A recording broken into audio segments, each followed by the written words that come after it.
Hello, welcome to my How to Beat series in Monster Hunter Rise, where I will cover each monster. These videos will cover many aspects of the monster, and the first section of each video will showcase the monster's attacks and animations, a sort of how-to if the nitty-gritty of math and some other numbers isn't really your thing. At least the good part is up front. So, let's get started. Today we have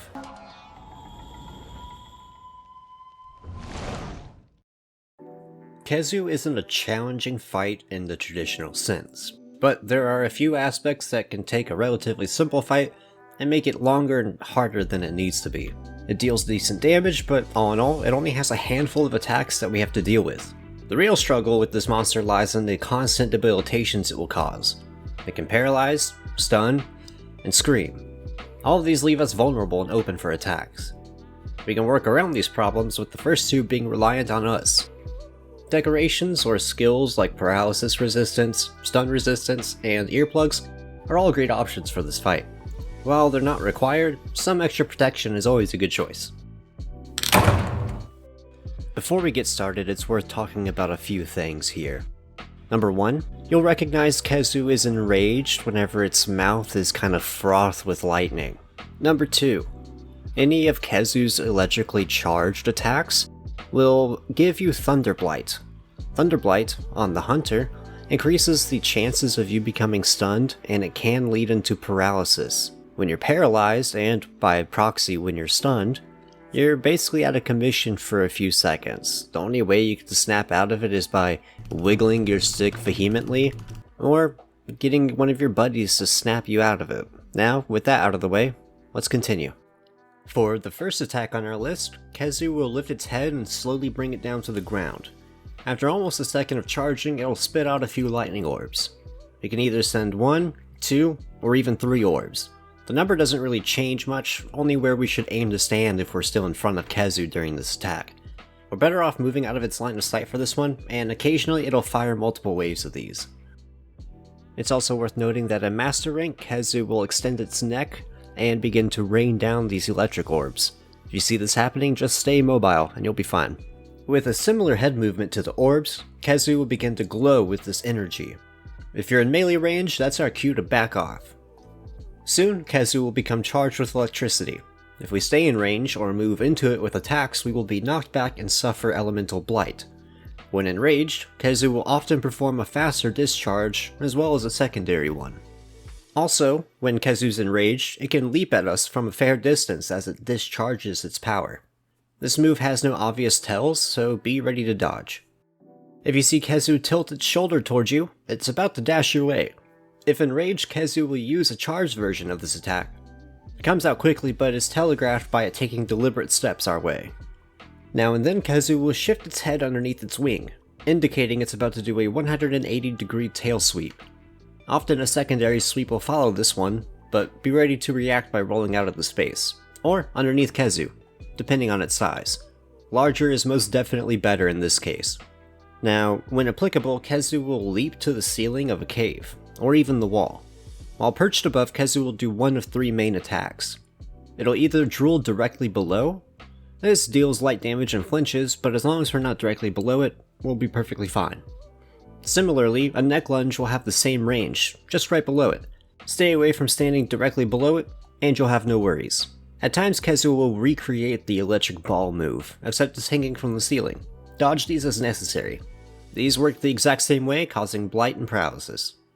When Khezu's ready to dislodge from the wall, it'll leap at us while charged, so be prepared to roll away, just like the grounded version. Also, while in Master Rank, Khezu will stretch its neck out with a wide sweep, moving closer to the point where Khezu's neck meets its shoulder, opposite to the starting point or beyond, is best. And that's it. Like I said before, Khezu doesn't have a lot of attacks, but they happen very quickly and they can take up a wide area. The most important ones to look out for are the electric charged ones, as they can cause paralysis. Unlike a lot of monsters, when it comes to Khezu, any core damage type works just fine. Some, a little more than others, but generally speaking, slashing, blunt, and projectile-based weapons are all viable here. The elements, on the other hand, have more to be desired. Nothing is really adding to our damage except fire, and a lot of it at that. Poison is a very good choice for this fight, The base is 100, with a buildup of 90 until we hit 370. It deals 250 damage over 25 seconds, or 10 points per second. Paralysis is a tough one. With a high resistance of 300, it'll build at 100 until we hit 700 max. Now, it's only paralyzed for 7 seconds, so we may want to avoid focusing on this one if possible. Let's look at some of the other choices. Sleep is okay. The 150 base is pretty low with 100 buildup until we hit 550. Again, it'll sleep for 40 seconds. Stun comes in at 120 base, building at 100 resistance until we hit 520 maximum. It's stunned for 10 seconds. Blast is also a solid choice, with a super low resistance of 70, and even smaller buildup of 30, until a measly 670 maximum. Blast here will also deal 100 damage. Exhaust is the highest base at 375. This will go up by 150 until the highest max of 1575. Khezu's parts are incredibly straightforward. They don't really sever off, unlike other tails, nor do they prevent any attacks or states. The only major thing of note here is that unlike a lot of monsters, topples are tied to some of these values. I've noticed that when possible, breaking the legs can lead to Khezu being knocked to the ground for a little while. Who would have thought, right? Also, when we look at the damage values for some of these parts, if you're using slashing, the head and neck are solid with a 0.75 times multiplier. Blunt as well, though their values are a little bit smaller with 0.70 and 0.50, and if you are a projectile damage user, we're looking at a 0.8 for the head and a 0.5 for the neck. And just like every other video, the total HP values here are averages across 5 solo hunts, so the amount of health a Khezu will have will depend on the amount of players in your party, anywhere between 1.4 to 2.5 times.